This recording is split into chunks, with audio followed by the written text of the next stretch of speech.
Assim como eu, muitos profissionais da minha idade, nessa fase de 40 anos, a gente tem discutido muito a recolocação profissional, dado uma série de questões que a gente vai ver ao longo dessa palestra. Então, eu queria, antes de tudo, agradecer o convite feito pela Rede Ponte, para estar aqui compartilhando um pouco dessa minha experiência com vocês. Eu sou da área de tecnologia e inovação, eu não sou da área trabalhista, então o que eu vou colocar é com essa temática, com esse enfoque, onde a tecnologia e a inovação vem transformando a nossa sociedade. Bom, primeiro de tudo, uma provocação para vocês. O que seria inovação, né? Inovação é uma palavra que a gente escuta bastante, mas às vezes a gente não percebe o que seria inovação. Existe confusão com criatividade. O brasileiro é muito criativo. Em qualquer cenário que você for, em qualquer outro país, você vai perceber o quanto nós somos elogiados com relação à nossa criatividade. Mas inovação é o exercício da criatividade para fazer o que é feito hoje de uma forma diferente e agregar valor. Ou seja, para as pessoas que são alvo dessa inovação, tem que haver uma mudança, um incremento, uma melhoria de vida em relação ao que está sendo entregue dentro da perspectiva de mudança. Nós estamos passando por uma série de transformações no nosso dia a dia, e vocês vão perceber o quanto mudou ao longo do tempo. Dentro desse contexto, existe uma inovação que ela é muito mais forte, que é a inovação disruptiva, que ela causa uma mudança drástica na sociedade, nos níveis econômicos, nos níveis de interação social e nos níveis industriais e de negócio. Nós começamos esse processo de mudança ao longo da evolução da indústria, com a indústria 1.0, onde nós tínhamos a inclusão de mecanismos que substituíam o processo manual do ser humano na fabricação de bens de uso. Passamos para a indústria 2.0 com a produção em larga escala, o Fordismo, as indústrias automobilísticas e outras que puderam impactar na economia. Observe o espaço aí em torno de 70, 80 anos. E a indústria 3.0 com a inclusão da automação e da robótica, computadores, internet, eletrônicos. Então, as grandes indústrias passaram a usar esses equipamentos robotizados para automatizar os processos de produção. E hoje nós nos encontramos na indústria 4.0, onde nós temos uma inclusão de uma série de tecnologias que interliga e faz com que essa mudança ela seja muito rápida. Então, nós temos a internet das coisas, onde tudo está conectado. Hoje você tem relógio que monitora o seu dia a dia, você tem um carro inteligente que monitora o consumo, que monitora a sua rota, que monitora o seu comportamento de direção. Você tem uma geladeira que monitora o que você tem dentro da geladeira e faz pedido de compra de forma automatizada. Então, a inteligência computacional, juntamente com a automação, ela está sendo um grande divisor de águas com relação ao mercado de trabalho. Então, boa parte das profissões que realizam trabalhos manuais e que requerem um skill que a gente chama de skill técnico, que é a capacidade técnica, que você faz uma formação, você aprende e você aplica esse conhecimento, ela pode ser facilmente substituída pela inteligência computacional, integrada à automação. A internet das coisas já é uma realidade, nós já vivenciamos isso, nós já somos cidadãos conectados, utilizamos diariamente uma série de tecnologias que nos fornecem serviços e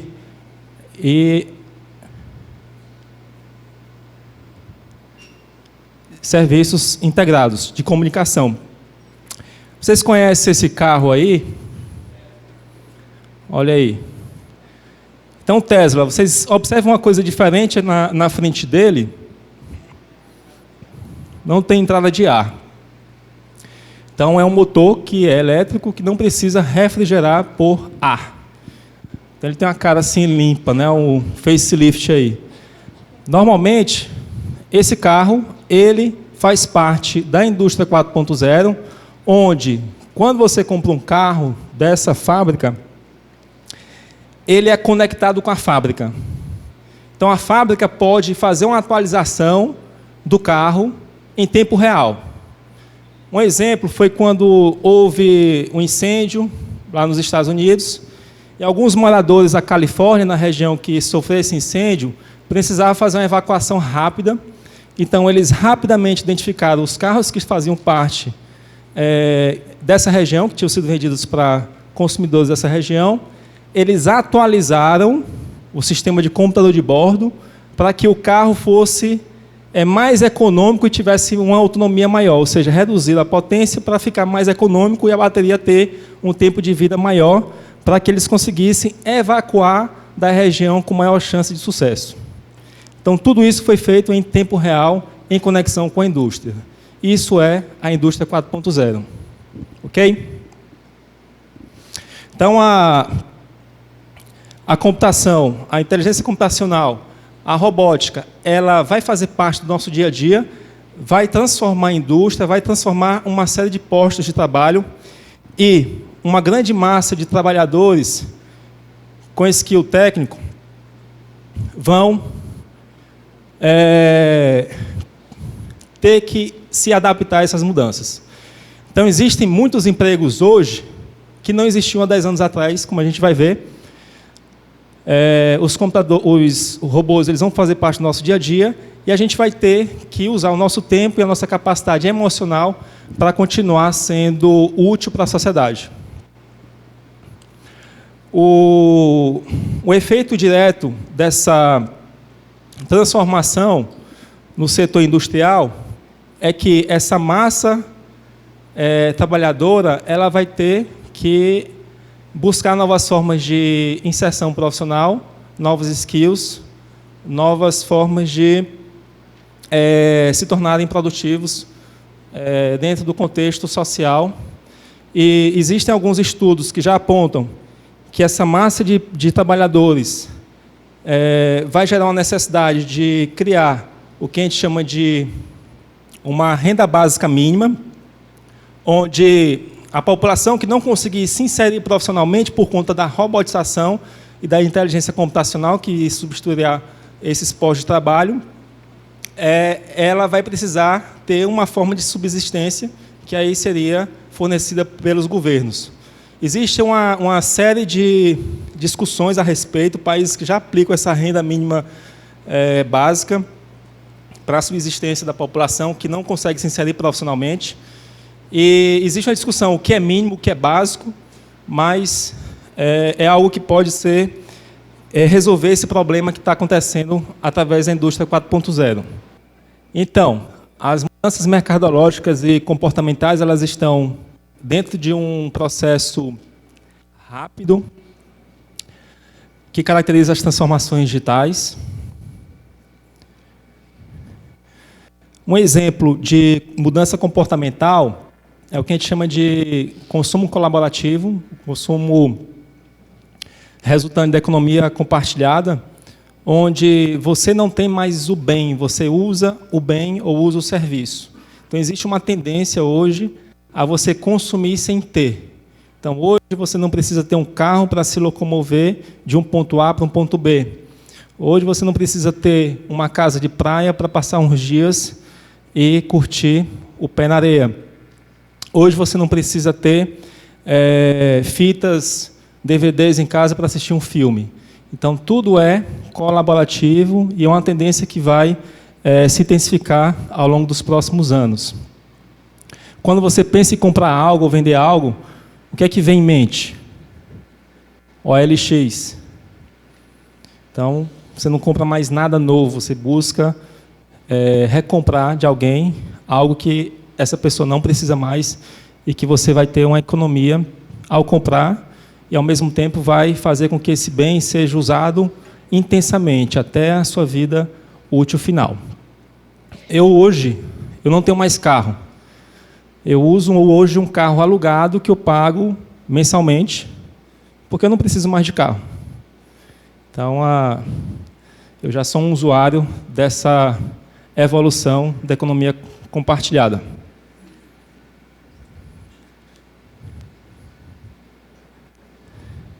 Bom, essas mudanças, elas só dão duas saídas. Ou você muda, ou você morre, no caso de empresa. Quando você pensa como profissional, ou você muda, ou você fica sem emprego, sem colocação profissional, sem contribuir ativamente para a sociedade.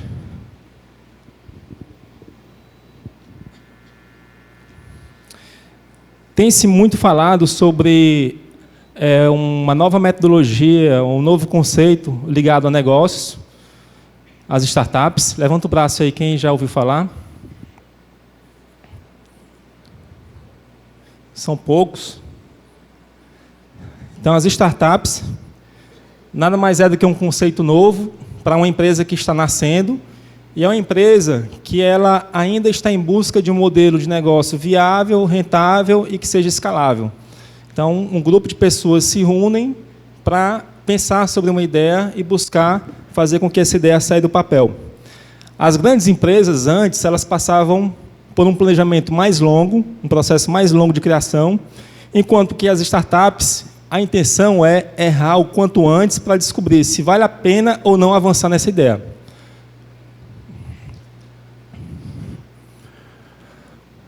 Aqui é só para mostrar um pouco o que a metodologia de criação de novos negócios é baseado, que é o Startup Enxuta.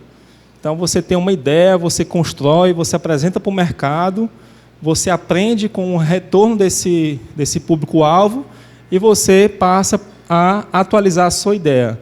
Então, é um processo contínuo para criar um novo negócio inovador. Vocês estão vendo aqui alguns exemplos de startups. A Nubank, que é um banco digital que tem mudado muito com a forma que a gente interage hoje com o banco. Se você perguntar para qualquer pessoa quais são as principais dores quando se vai a um banco ou quando você vai em busca de um serviço bancário, você vai escutar, no mínimo, filas, taxas absurdas, atendimento. Então, são dores que a gente tem. Então, quando uma pessoa da minha geração pensa em ir no banco, ele não quer ir de forma alguma. Eu tenho uma historinha com a agência da Caixa, que é o seguinte: eu perdi a senha da internet. Quem usa aqui a Caixa? Vocês já viram o quanto é complicado usar um aplicativo da Caixa? Vocês concordam, né? Pois bem, eu perdi a senha da internet, e aí eu fui numa agência que ficava mais perto da minha casa, na esperança de resolver. E aí eu perguntei, e aí, eu posso atualizar minha senha aqui? Eles disseram, não, você só pode na sua agência. Aí, por curiosidade, eu perguntei, mas a minha agência é impossível ser atendido. Não dá para ser atendido se você não for prefeito ou alguém de alto escalão. Aí a moça perguntou, a sua agência é de Timon? Então e era justamente a minha agência. Então, uma agência que tem 200 mil habitantes, uma única agência no município. Então, é impossível você ser atendido e aceitar esse tipo de prestação de serviço hoje, né? Então, a Nubank está pegando esse público que não tem conta, esse público que não está mais aceitando esse tipo de serviço, de entrega de serviço, e que causou uma mudança drástica na forma que hoje os bancos lidam conosco, né? Então, quando eu recebo a ligação do Banco do Brasil, eles insistem em me vender algum serviço, eu falei, eu não tenho interesse em ficar com vocês. Eu não tenho interesse em ficar com vocês. Não, mas por quê? Me conta aí, Bringel, por favor. Eu falei, não, porque eu tenho Nubank, eu não pago nenhuma taxa. Ele, não, mas esse negócio aí é muito estranho. Como é que uma empresa vai se manter no mercado sem cobrar nada?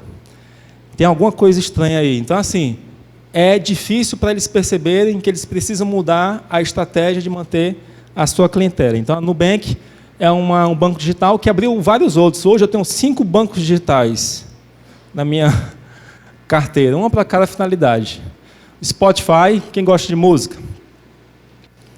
Então, eles passaram pela transformação digital do MP3, do Napster, chegou no Spotify, que hoje, se você não quiser pagar, você escuta música de graça. Se você quiser não ser interrompido ou ter escolha da sequência de música, você paga. Então, você tem acesso gratuito a Uber, que eu acredito que aqui muitos de vocês já usam, Uber 99, que foi uma grande disrupção na forma de se locomover. Então, inicialmente, as pessoas achavam que o impacto era somente nos taxistas, houve um grande embate com os taxistas, mas, na verdade, não era com os taxistas, era com a mobilidade urbana, uma necessidade muito maior de revolução e de mudança. Então, hoje, o impacto está acontecendo na indústria das concessionárias, na indústria automobilística, na indústria de peças, na indústria de serviços. Então, hoje, não sei se vocês acompanham, mas existe um embate para que as empresas de locação de carro paguem a mesma taxa que não tenham mais subsídio na compra direta com a fábrica. Então, uma locadora, ela compra direto da fábrica, ela tem uma redução de 30% no valor do carro. Ela passa um ano com esse carro, alugando, e depois ela revende com um preço que é mais baixo do que, às vezes, o da própria montadora que está com a concessionária fazendo a venda da marca.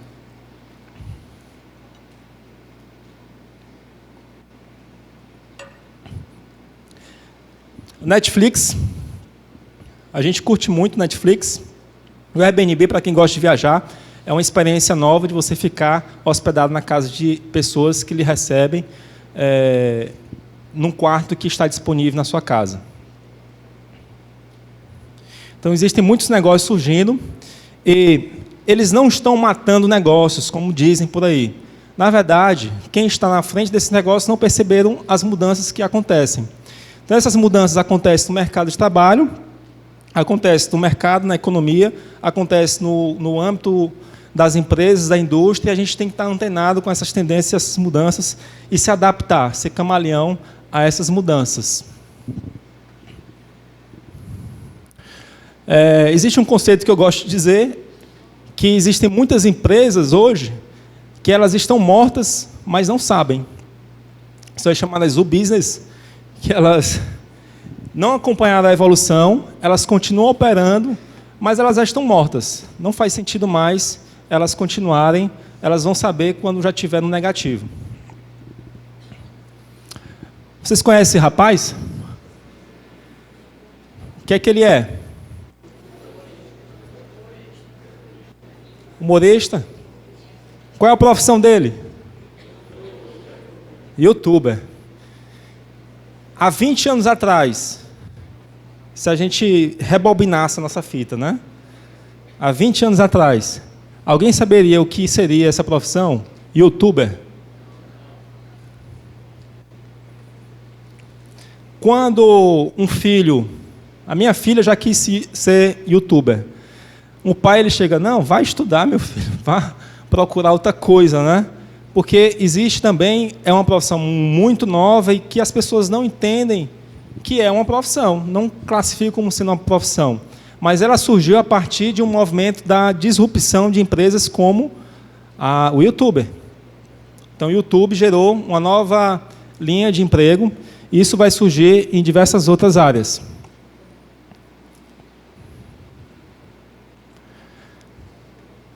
Da mesma forma, motorista de aplicativo é uma nova profissão, uma nova atividade econômica que não existia há 20 anos atrás. O Alvin Toffler, ele colocou essa frase que para mim é muito marcante, né? É um cara que já é falecido, mas ele é um futurista, e ele colocou que o analfabeto do século 21 não é aquele que não consegue ler e escrever, mas é aquele que não consegue aprender, desaprender e reaprender. Nós estamos numa geração que nós não podemos, de forma alguma, parar de aprender. Não podemos. O aprendizado é contínuo e o que nós devemos focar, a gente vai entender um pouco mais à frente. Para vocês terem uma percepção de um estudo que foi feito no ano passado pelo PwC, buscando entender a expectativa das pessoas em relação ao mercado de trabalho. Cerca de 60% acredita que haverá pouca opção de ocupação estável no futuro. Qual é a leitura que a gente faz? É que essa geração dos meus filhos, minha filha tem 16 anos, ela ainda não decidiu o que vai ser quando crescer. Ela já é quase grande, né? Mas ela não decidiu ainda o que é que ela vai fazer para vestibular. Essa geração tem muita escolha, existe muita informação, muitas possibilidades, e tudo que é abundância gera dúvida. Aliado a isso, existe uma incerteza. Eu não sei que profissão eu vou escolher, porque daqui a 3 anos, 15 anos, ela pode não mais existir. Existem profissões em risco, como a contabilidade está mudando, porque existem os processos que estão se automatizando. Então, a função do contador vai reduzir drasticamente em termos de operações que são hoje executadas por eles. Os advogados, da mesma forma, existem casos que a inteligência computacional já consegue responder com uma certa certeza. Professor, então hoje eu estou em competição, não é com o professor da minha cidade, hoje eu estou competindo com o professor do MIT, de Harvard e de outras universidades de referência, de Berkeley. Então, essas profissões elas estão sofrendo influência dessas mudanças e a gente tem que se adaptar. Então, existe uma incerteza do que vai vir de oportunidade lá na frente. 70% quer trabalhar em organização com consciência ambiental, existe uma preocupação forte com o ambiente, o meio ambiente. 73% acredita que a tecnologia não irá substituir a criação humana. Então, a criação humana, existem características que são humanas, existem características que são automatizáveis. 54% acreditam que possuem habilidades empreendedoras, e das mulheres, 46%, e 82% acreditam que habilidades humanas serão sempre demandadas. Mas que habilidades humanas são essas?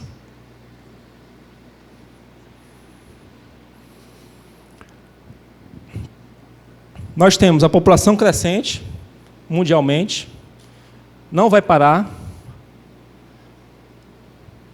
O estudo feito pela ONU aponta que em 2100 nós vamos ter aí cerca de 11 bilhões de habitantes no planeta. No Brasil, nós temos aí mais de 200 milhões de habitantes. E como é que eu vou me posicionar nesse cenário? Onde a automação, a inteligência computacional, a robótica, a internet das coisas vão reduzir as oportunidades de emprego, onde a transformação digital, os novos skills demandados vão requerer uma nova forma de me posicionar profissionalmente. Como é que eu vou me posicionar nesse cenário? Então, hoje, o que é que acontece? Eu tenho esse bando de dúvidas, né? Então, hoje, existem pessoas que buscam a estabilidade por meio de concurso, né? Eu sou concursado, os concurseiros. Você busca um emprego tradicional, no médico, construção civil. Então, a construção civil também vai passar por uma transformação imensa, né? Por conta das impressoras digitais, 3D, já existem impressoras que imprimem em casa. Os pré-moldados, né? Existem uma série de profissões que vão desaparecer até 2030, por conta da substituição. Eu posso ir para a fila de desemprego e receber aquela ajuda básica para conseguir sobreviver e permanecer na sociedade. Autônomo, atividades autônomas. Então, eu construí através da minha criatividade, a minha capacidade de oferecer algum serviço ou valor para a sociedade. Eu entregar valor e ser pago por isso. Ou empreendedor. Quem é empreendedor aqui? Só 1, 2, 3. O pessoal não tem vergonha não, tá? Quem empreende deveria ser reverenciado no nosso país. Não é fácil. Quem empreende no Brasil deveria receber, assim que saísse o CNPJ, um troféu de resiliência, de persistência, porque não é fácil. Principalmente manter uma empresa aberta, né? Então, hoje, o equilíbrio da nossa sociedade está assim. Nós temos lá os concursados, os empregados, uma massa grande de desempregados, autônomos com empregos informais, e nós temos uma base pequena ali de empreendedores. Vocês viram aqui, nós temos quase 200 pessoas, 2 ou 3 pessoas são empreendedoras. Algumas podem até ser ficado com vergonha de falar, porque acham que confundem com empresário, né? Tem empresário, tem dinheiro, o pessoal fica com medo de falar. Enquanto deveria ser dessa forma, né? A nossa base da pirâmide tem que ser equilibrada, senão a pirâmide cai. A gente precisa ter um número maior de empreendedores ou de pessoas com pensamento empreendedor para sustentar a pirâmide. Então, são as empresas que geram riqueza para o país, são as empresas que geram emprego para o país, são as empresas que geram impacto econômico. E elas estão em um número reduzido. Então, é preciso mudar um pouco o nosso pensamento, que hoje ainda é comum um pai chegar para um filho e dizer: meu filho, vai estudar para concurso,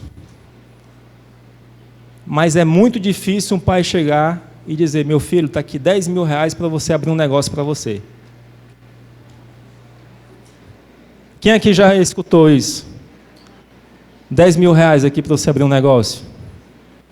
Não aparece, não é difícil. Agora, meu filho, vai estudar para concurso? Levanta o braço.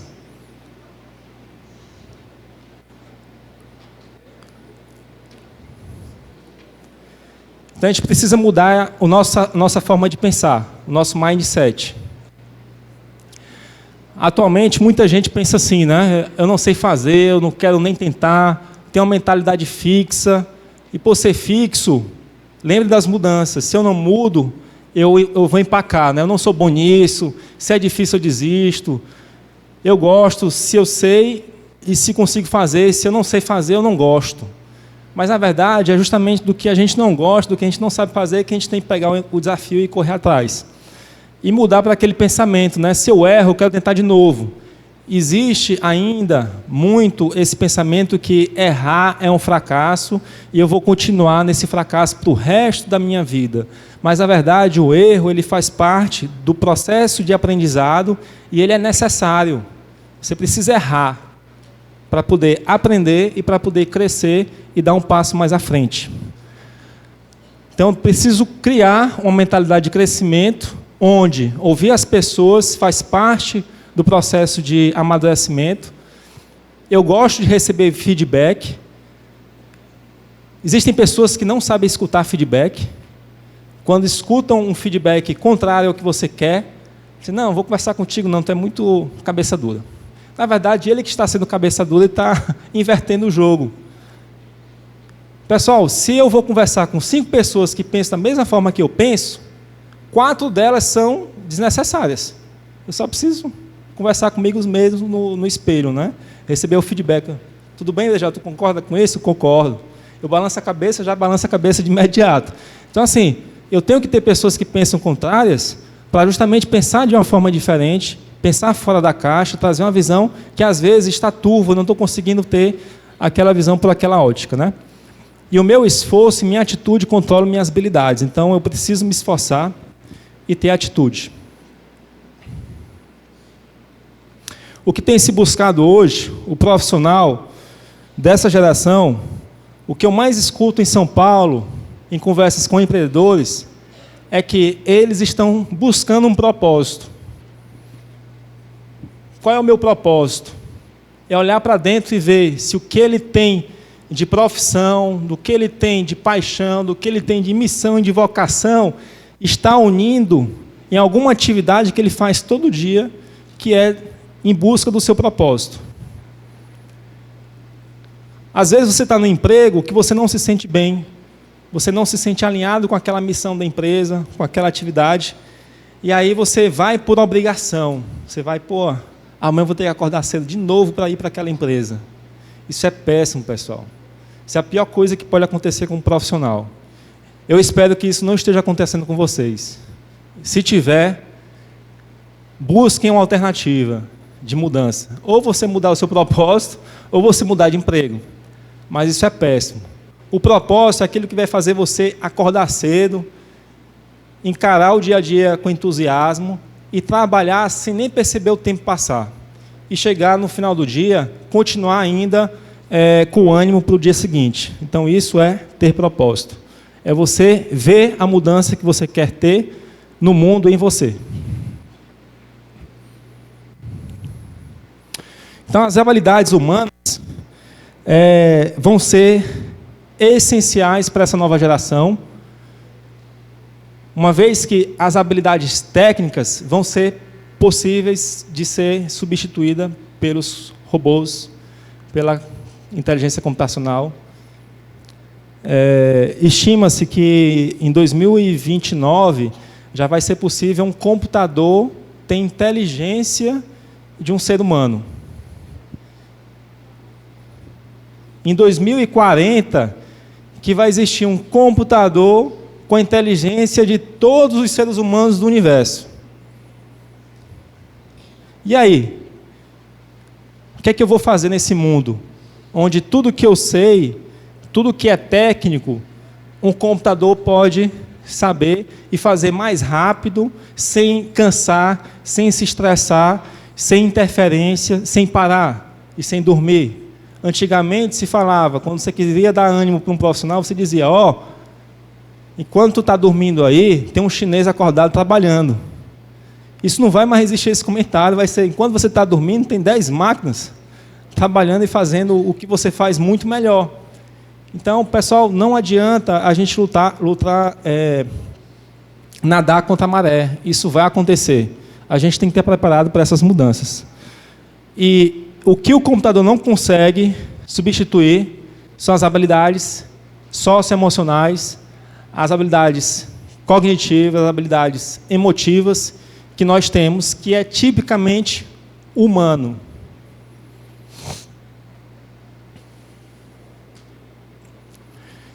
Então, o ser humano, ele consegue se comunicar muito bem.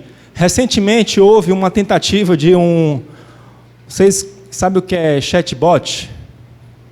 É um robô chat. Hoje é muito comum nos serviços de atendimento e telemarketing, que é outro serviço que vai morrer, outra profissão que já era para não existir mais, vai continuar se tiver um sindicato para proteger, como a profissão de frentistas e ascensoristas, que até hoje eu não entendo, e de cobrador de ônibus também. Você tem a comunicação, que é tipicamente humana. Então, foi criado um chatbot que as pessoas começavam a interagir com ele e conversar. E aí ele ia aprendendo conforme o que as pessoas iam conversando. E aí o que acontece? Algumas pessoas maliciosamente começaram a conversar com esse chatbot, colocando termos que são racistas, termos que são antissemita, e aí o robô começou a agir dessa forma. Então, a comunicação e o aprendizado baseado na comunicação, a comunicação inteligente, isso é tipicamente humano. Isso não vai acabar. E aí, depois de um certo tempo, esse robô foi tirado do ar. Foi uma iniciativa que repercutiu muito quando aconteceu. Empatia. Você já viu um computador empático? Os japoneses estão tentando até hoje fazer um computador sorrir, chorar, se colocar no lugar do outro. Não existe, pessoal. Isso aí é tipicamente nosso. Até o animal, às vezes, ele consegue ser empático. Mas um robô não vai conseguir ter essa percepção de se colocar no lugar do outro. Só para vocês terem ideia, existe um dilema da automação do carro. O dilema da automação do carro é o seguinte: vem um carro numa estrada, e aí aparece um animal na frente desse carro. E no acostamento tem 3 pessoas andando. Então, o que é que o carro tem que fazer? Desviar do animal, atropelar as 3 pessoas, ou atropelar o animal. Então, esse tipo de decisão, o ser humano ele consegue. Mas uma máquina não vai conseguir.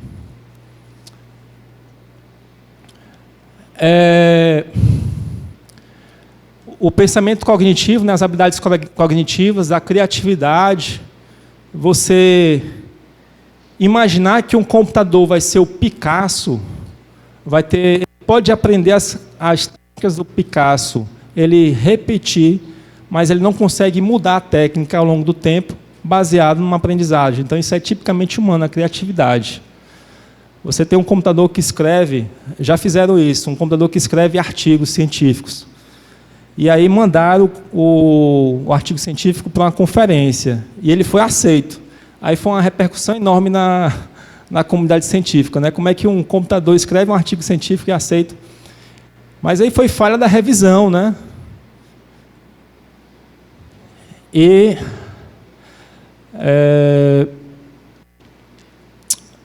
empatia dessa imagem aqui. E aqui é a inteligência emocional. Inteligência emocional. Então, isso é nosso. Não terá como arrancar. Bom, para concluir a minha fala, eu vou falar aqui dessas habilidades que já são presentes na nossa sociedade. A minha intenção não é apresentar as profissões do futuro, porque existem diversas. Se vocês buscarem no Google, vocês vão achar uma referência imensa. Existe profissão, por exemplo, de detetive de dados. É um cara que vai estudar os Big Data e buscar dados importantes para uma análise. Existem especialistas em envelhecimento, coach de envelhecimento. As pessoas vão terminar precisando ter uma orientação para envelhecer com qualidade. Então, existem várias profissões e que o Google responde melhor do que eu o nome delas. Algumas são bem malucas, tá? Não levem em consideração. O mais importante é vocês entenderem isso aqui. O Gandhi, já ouviram falar dele, né?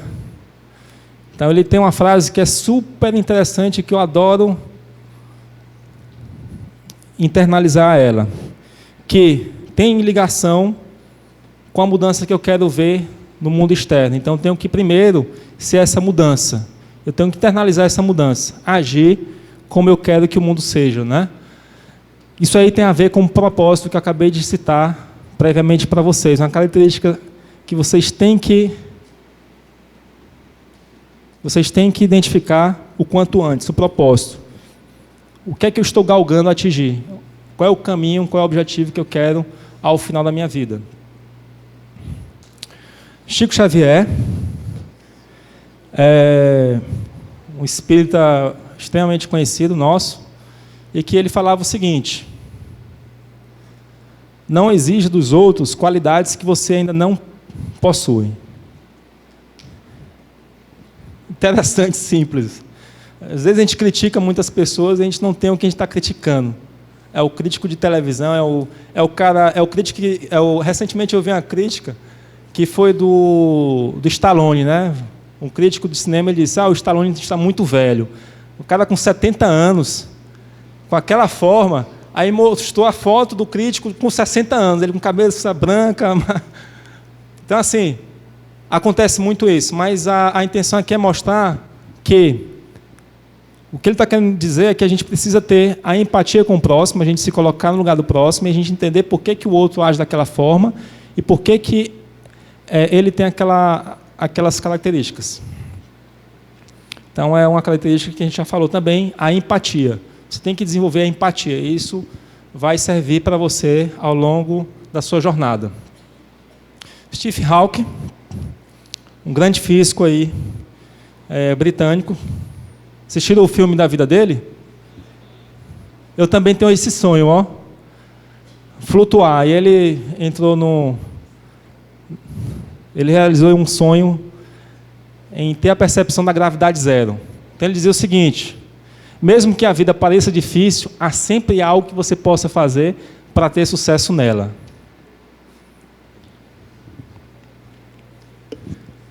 Ele teve todas as dificuldades que você pode imaginar.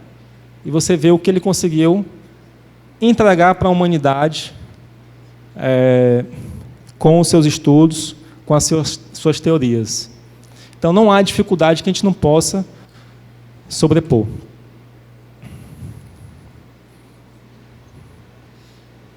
Então, isso aí se chama resiliência.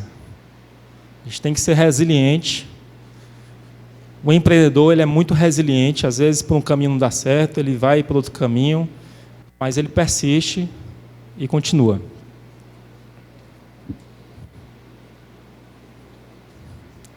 Albert Einstein, eu consegui chegar a conhecer a casa que ele morou em Berne, que ele foi na Suíça, né? Ele era um cara que fazia avaliação de pedido de patente, de cientistas, de pesquisadores, e ele morava em Berne, morou um tempo em Berne.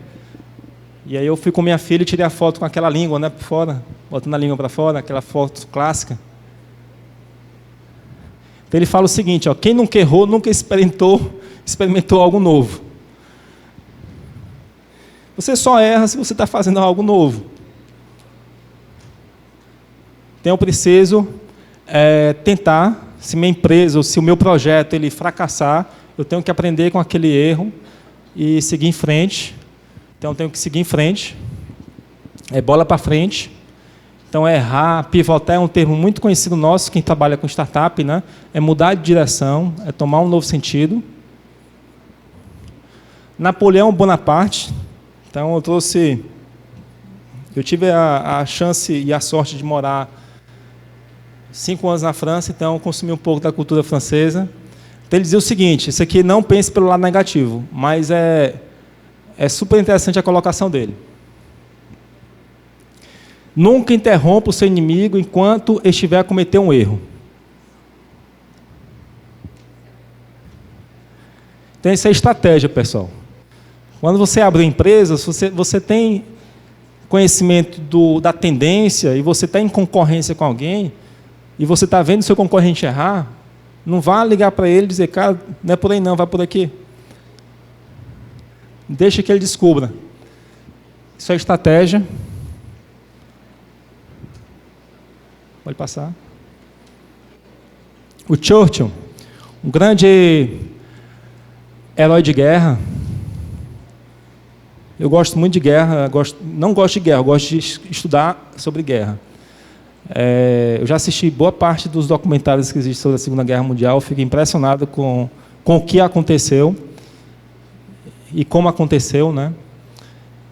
Então, o Churchill ele falava o seguinte, o sucesso é ir de fracasso em fracasso sem perder o entusiasmo. E ele foi um grande batalhador, que teve vários fracassos ao longo da Segunda Guerra, mas ele conseguiu chegar ao final como vencedor. Por ser persistente, né? Walt Disney.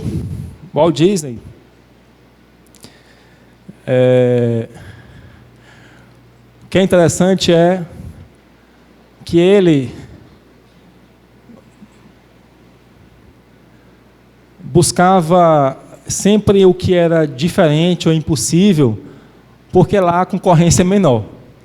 Então, se você está fazendo algo que as pessoas não estão pensando, não estão fazendo, você vai ter menos concorrente, ou seja, você vai ser a última bolacha do pacote. Se você for um profissional, E se você for uma empresa, você vai ser a empresa que vai ditar o mercado, que você vai dar preço, ou você vai definir tendências. Então, quando se pensa no smartphone hoje, a primeira coisa que vem em mente é Apple, vem o design da Apple, vem os produtos da Apple, e aí você vai comprar ou da Apple ou algo que é cópia ou tendência de designer que a Apple definiu. Então, é esse tipo de cenário que a gente tem que trabalhar e buscar, né? Buscar cenários onde a concorrência é menor, pensar diferente, porque o mundo é como se fosse um mar, existem muitos tubarões, a gente tem que buscar o mar azul, que a gente esteja lá sozinho, né? Sem concorrência, senão a gente é engolido por um maior. Bill Gates, tem uma série legal do Bill Gates agora no Netflix, que ele conta a história dele, é um cara super inteligente, que ele fala o seguinte, ó: seus clientes mais insatisfeitos são a sua melhor fonte de aprendizado. Então, é você receber feedback, receber crítica, você entender com a percepção do mundo externo pela ótica de outras pessoas. Então, você tem a melhorar, a crescer, se você receber feedback positivamente. Eu aprendi muito a receber feedback lá fora. Eu não aprendi isso aqui, na minha escola, no meu meio social. Era difícil, porque as pessoas não treinam. As pessoas normalmente gostam mais de falar do que escutar, né? E a gente tem duas orelhas, é justamente para escutar mais e falar menos. Steve Jobs, os amantes aí da tecnologia, da Apple, acompanham, ele tem uma frase que é simples, que foco é dizer não. E dizer não é fácil para muita gente. Você dizer não para o que você... Não é dizer sim para o que você gosta, é você dizer não para o que você gosta, é ter foco. Dizer sim para o que você gosta é muito fácil. Agora, você dizer não para o que você gosta, não, eu gosto muito de ir para a praia, mas eu não vou porque eu tenho que terminar isso. Então, é difícil. Isso é foco, né? Então, focar no problema, entender o problema e buscar uma solução. Vocês, como profissionais do futuro, vão ter que ter essa percepção. E Elon Musk, quem conhece? Então, Elon Musk é o criador daquele carro, do Tesla. Ele também criou, juntamente com a sua empresa, né, a tecnologia para permitir que um foguete ele lance um projétil, né, e retorne, pouse, que é o maior custo que tem, é justamente o lançamento e a estrutura de lançamento. Ele conseguiu fazer pousar, foi muitas tentativas e erros, muitos explodiram, né? Vocês podem colocar na internet e ver aí a X-Space, né, a empresa dele, explodindo o foguete. E aí ele diz o seguinte, que as pessoas perguntam, você acha que eu sou louco? Mas, na verdade, todo mundo tem um pouco de loucura. E é normal, se você quer crescer, mudar, pensar diferente e propor ideias que as pessoas não estejam pensando. Sonhe, realize e busquem se diferenciar nesse mercado extremamente competitivo e que vai trazer grandes transformações para o nosso dia a dia, para nossas vidas. Eu espero que sirva de estímulo, de motivação para vocês buscarem aí novos rumos nas profissões de vocês. Obrigado.